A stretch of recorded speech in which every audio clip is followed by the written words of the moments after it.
اب بندے نے التجائیں شروع کر دی. اس نے کہا کہ مالک بھی تو ہے, رحمان بھی تو ہے, رحیم بھی تو ہے, عبادت بھی تیری کرتے ہیں تو مدد بھی تو تجھی سے مانگنی ہے نا. اب مہربانی فرمانا اہدنا الصراط المستقیم, ہمیں سیدھا راستہ دکھا دے. صراط الذین انعمت علیہم, ان لوگوں کا راستہ دکھانا جن پر تو نے انعام کیا ہے. غیر المغضوب علیہم ولا الضالین, ان کے راستے پہ نہ چلانا جن پر تیرا غضب ہوا, جو گمراہ ہو گئے ان کے راستے. تو نماز میں جب ترجمے پر آپ کا غور ہوتا ہے تو آپ کا تو دل خود بخود لگ جاتا ہے, شوق بڑھ جاتا ہے آپ کا. تو اتنی چیزیں ہم زندگی میں یاد کرتے ہیں, تو اگر ترجمہ بھی نماز کا یاد کر لیں اور پھر شوق سے پڑھیں تو آپ یقین کریں طبیعت کھینچی چلی آئے گی.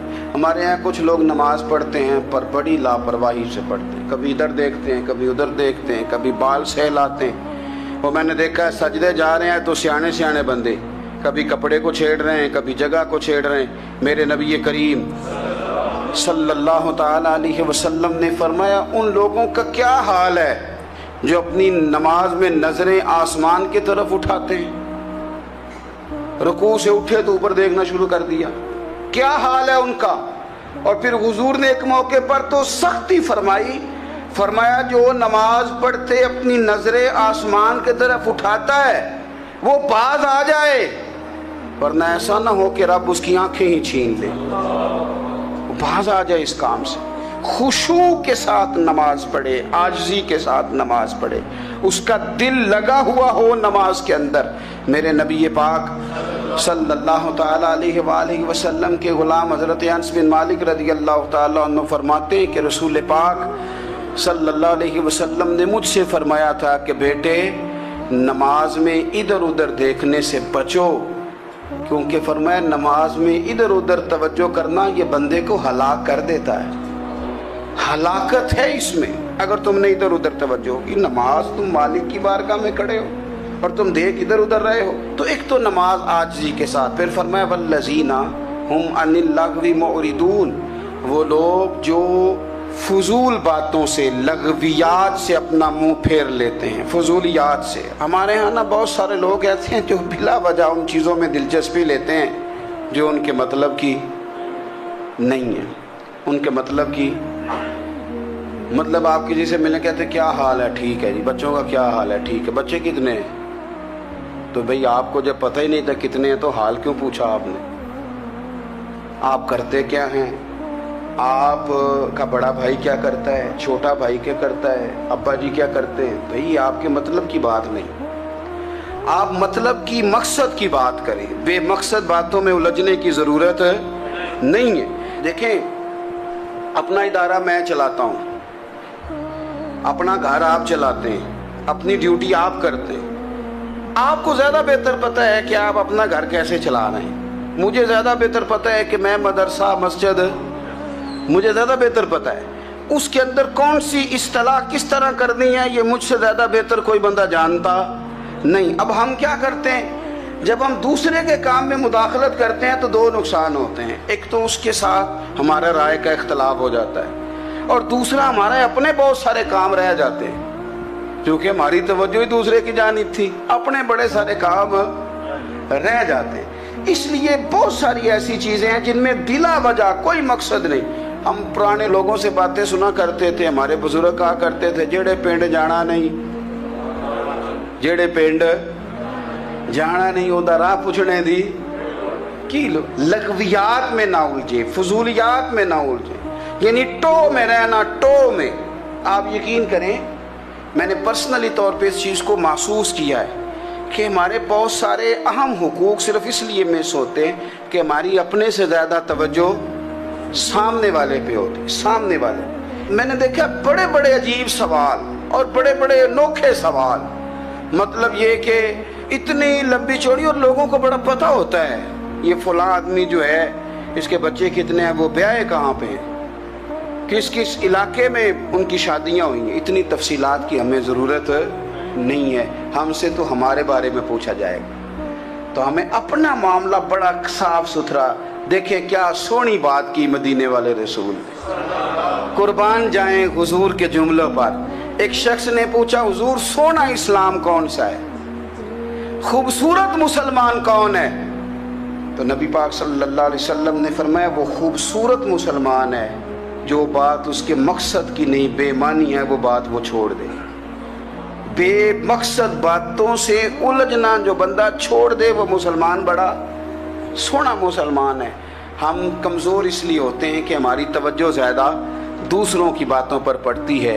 کچھ چیزیں ایسی ہوتی ہیں جو ہم نہ فراخ دلی سے بانٹتے ہیں، اور کچھ چیزیں ایسی ہوتی ہیں جو مجبور ہو کر ہم دیتے ہیں۔ کئی دفعہ ایسا ہوتا ہے کہ سامنے والا کچھ زیادہ تکلیف میں ہوتا ہے اور ہمارے پاس بھی وسعت نہیں ہوتی، لیکن زیادہ اجر اسی بندے کو ملتا ہے جو تھوڑی تکلیف برداشت کرے اور سامنے والے کی تکلیف کو دور کرے۔ مدینہ منورہ میں نا قحط پڑ گیا تھا، غلہ نہیں ملتا تھا، تو قحط کے زمانے میں لوگ نا پھر چیزوں کو مہنگا کر کے بیچتے ہیں۔ ہمارے ہاں ایک طرف چینی کی لائنیں لگی ہوتی ہیں، دوسری دفعہ چھاپا پڑتا ہے، پورے کے پورے گودام بھرے ہوئے نکل آتے ہیں، لوگ مصنوعی قلت پیدا کر دیتے ہیں۔ حضرت عمر فاروق رضی اللہ تعالیٰ عنہ کے زمانہ نور میں قحط پڑ گیا تھا، گندم کا دانہ اس طرح ہو گیا تھا جس طرح سونا ہے۔ سیدنا عثمان غنی رضی اللہ تعالیٰ عنہ کے نا بہت سارے اونٹ غلے کے بھرے ہوئے مصر سے آئے، اور لگتا یوں ہے کہ وہ شخص آپ ہی کو غلہ دیتا تھا، کسی اور کو دیتا بھی نہیں تھا، جو اونٹ بھر کے اس نے لیے۔ تو مدینہ منورہ کے اندر جب وہ مال پہنچا نا، آپ کو بتانا یہ چاہ رہا ہوں کہ ساری تجارت بندوں سے نہیں کرنی چاہیے، کچھ اللہ سے بھی کرنی چاہیے۔ رب سے جو بندہ تجارت کرتا ہے وہ بڑا کامیاب ہوتا ہے۔ وہ غلے سے بھرے ہوئے اونٹ آپ کے پہنچ گئے تو تاجر آئے، انہوں نے آگے کہا عثمان ہم کھول کے نہیں دیکھتے کہ اندر مٹی ہے کہ سونا ہے، اور یہ بھی نہیں پوچھتے آپ نے کتنے کا خریدا ہے، آپ کی زبان پر اعتبار ہے، آپ نے جتنے کا مال لیا ہے نا ہم ڈبل دیتے ہیں، آپ ہمیں دے دیں۔ آپ فرمانے لگے نہیں مجھے زیادہ نفع ملتا ہے۔ انہوں نے کہا 2 گنا، فرمایا نہیں زیادہ ملتا ہے، کہا 3 گنا، فرمایا زیادہ ملتا ہے۔ وہ کہنے لگے اس سے زیادہ تو کوئی تاجر ہے ہی نہیں جو زیادہ دے، فرمایا بس مجھے ملتا ہے نا۔ کتنا ملتا ہے؟ فرمانے لگے لگتا ہے کہ اگر وہ تاجر زیادہ کرم نوازی کرے تو 700 گنا تو دے گا ہی، اور باقی کریم ہے۔ انہوں نے کہا جی نہیں اتنا نہیں ہم دے سکتے، پھر آپ بیچ لیں۔ یہ بات ہی سمجھ میں نہیں آتی۔ لوگ چلے گئے تو حضرت عثمان غنی مال اٹھا کے مسجد کے دروازے پہ لے گئے، جا کے کہنے لگے اے عمر اعلان کر دیں جس غریب کو گندم کی ضرورت ہے، آسانی کے دور میں نہیں دقت کے دور میں، جب لوگوں کو مل نہیں رہی چیز، جس کو ضرورت ہے وہ آئے اور آ کے لے جائے۔ جب جناب عثمان غنی کے اس غلے کا اعلان ہوا تو تاجروں کو اب مسئلہ سمجھ میں آیا کہ یہ 700 گنا کو بندہ نہیں دے رہا، یہ رب کریم عطا فرما رہا ہے۔ میرے عزیز کچھ سودے رب کے ساتھ بھی کریں۔ اگر کوئی بڑا ضرورت مند دروازے پہ آ جائے نا